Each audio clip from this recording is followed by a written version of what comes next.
Switching gears, and I mean really switching gears. President Trump blasted the FBI's raid of his personal lawyer's office. Oh, roll tape. So I just heard that they broke into the office of one of my personal attorneys, good man, and it's a disgraceful situation. It's a total witch hunt. I've been saying it for a long time. I've wanted to keep it down. We've given, I believe, over 1 million pages worth of documents to the special counsel. They continue to just go forward. You know who we need? The judge, as in Judge Andrew Napolitano, and he is here. All right, Judge, now, so Mueller has the president's personal records, or the authorities have the president's personal records. They've got to go through them.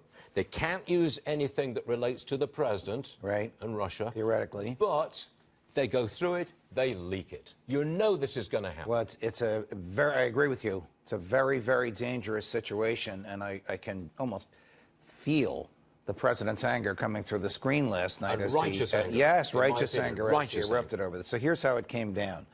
Bob Mueller discovered, or his FBI agents discovered, evidence of bank fraud on the part of Michael Cohen, the president's lawyer, in New York City. Bob Mueller doesn't have a team up here. Bob Mueller is not interested in bank fraud. He passes it on to the U.S. attorney in Lower Manhattan, which is his duty. If a federal prosecutor discovers evidence of crime in an area outside his jurisdiction, you pass it on to the local federal prosecutors. The federal prosecutor here, a Trump appointee, goes to a federal judge and says, we have something very, very serious here. At the risk of invading, it's so serious that we're willing to risk the attorney-client privilege, invading the president's documents in order to get at what this lawyer has done. Would you please give us 4 search warrants? His office in Rockefeller Center, his office in Trump Tower, in the Trump Organization, his apartment in New York City, a hotel where he's residing while the apartment is being renovated.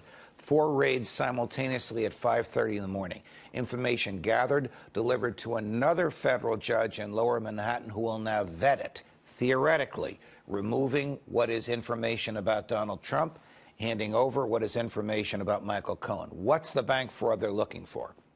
Stormy Daniels, the $130,000. Did you truthfully tell the bank what you were going to do with this $130,000? There's no relationship between Stormy Daniels, a porn star, and Russia.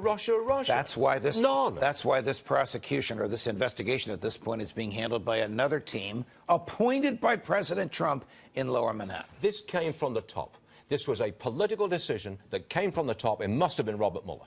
It must have been. Well, Mueller discovered the information, but to his credit, decided this is outside of my field. I'm going to give it to the U.S. Attorney in New York. Let him decide what to do with it. Sorry, Judge, I don't give any credit to this man. This man is really undermining our country. You break down the door to the office of the president's business. Yes. You invade attorney-client privilege. Yes, you do that on the grounds that maybe you've got something on bank fraud from his lawyer. If they did this is outrageous, If they Judge. did this to the president's lawyer, who's next? Yeah. His children? Right. His son-in-law? That business? They were going to talk to your priest? Yes. After confession? Yes. I mean, Somebody's therapist? You want to talk to them? It's a dangerous world we live in, but I must tell you, this happens all the time. The reason we know about it is because the target, the victim, is the President of the United States. Did Jeff Sessions know about this?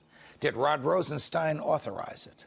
These are questions that the president needs to have an answer to. Does he have a Justice Department that is out of control, yes, or that answers to him? He's got it. They're out of control. Yeah. Totally so. Yeah. Certainly appears that way. Deep state is very active. The U.S. Attorney in Lower Manhattan contributed to the Trump campaign, campaigned for Donald Trump, and was appointed by Donald Trump, and he authorized these Yeah, raids. but did they raid the Clinton Foundation? Did they ever raid Bill Clinton's lawyers in the Monica Lewinsky scandal? Great question. The answer to those questions, unfortunately, is no. No, they did not. No. Yes. But, Judge, we'll discuss this again with a smile on our face. Not if we going can. away. Right.